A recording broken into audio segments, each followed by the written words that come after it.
योगी जी, मैं आपको देश की जनता की तरफ से धन्यवाद देता हूं कि सज्जन शक्ति की रक्षा करने के लिए धर्म के कर्तव्य के अनुसार आचरण करते हुए जो दुराचारी, दुर्जन और दुष्ट थे, जो गरीबों का शोषण कर रहे थे, जो अन्याय और अत्याचार कर रहे थे, गलत मार्ग से अवैध संपत्ति कमा रहे थे, उनके ऊपर आपने बुलडोजर घुमाकर देश में आदर्श प्रस्थापित किया।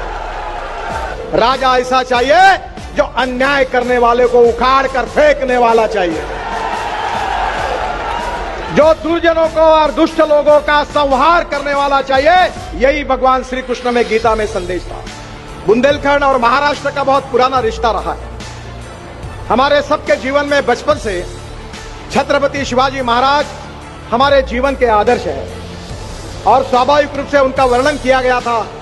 यशवंत, कीर्तिवंत, वरदवंत, सामर्थ्यवंत जानता राजा, निश्चय का महामेरु, बहुत जनासी आधारू, अखंड स्थिति का निर्धारू, श्रीमंत योगी। और वो छत्रपति शिवाजी महाराज और बुंदेलखंड के राजा छत्रसाल महाराज, इन दोनों के बीच में बहुत घनिष्ठ मित्रता थी और 17वीं शताब्दी में ये जो नींव है मैत्री की, वो बहुत मजबूत हुई थी। वो देश के इतिहास में बहुत महत्वपूर्ण है। ये वीरों की भूमि है और इसी भूमि पर एक इतिहास बना रहे हमारे योगी जी। मैं आज देश की जनता की तरफ से उनको धन्यवाद दूंगा कि भगवान श्री कृष्ण ने भगवत गीता में एक बात कही, वो योगी जी के काम को देखकर याद आती है। परित्राणाय साधूनाम विनाशाय दुष्कृताम धर्म संस्थापनार्थाय संभवामि युगे युगे। राजा ऐसा होना चाहिए जो मां बहनों की रक्षा करने वाला चाहिए। राजा ऐसा होना चाहिए जो सज्जनों की रक्षा करने वाला चाहिए। राजा ऐसा चाहिए जो अन्याय करने वाले को उखाड़ कर फेंकने वाला चाहिए, जो दुर्जनों को और दुष्ट लोगों का संहार करने वाला चाहिए। यही भगवान श्री कृष्ण में गीता में संदेश था।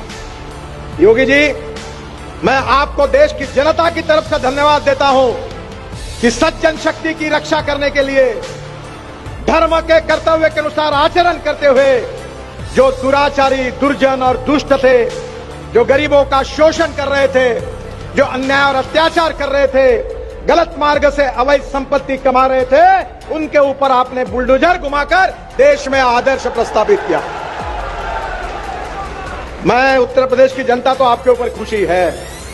मैं देश की जनता की तरफ से आपको बहुत बहुत धन्यवाद देता हूं, आपका अभिनंदन करता हूं।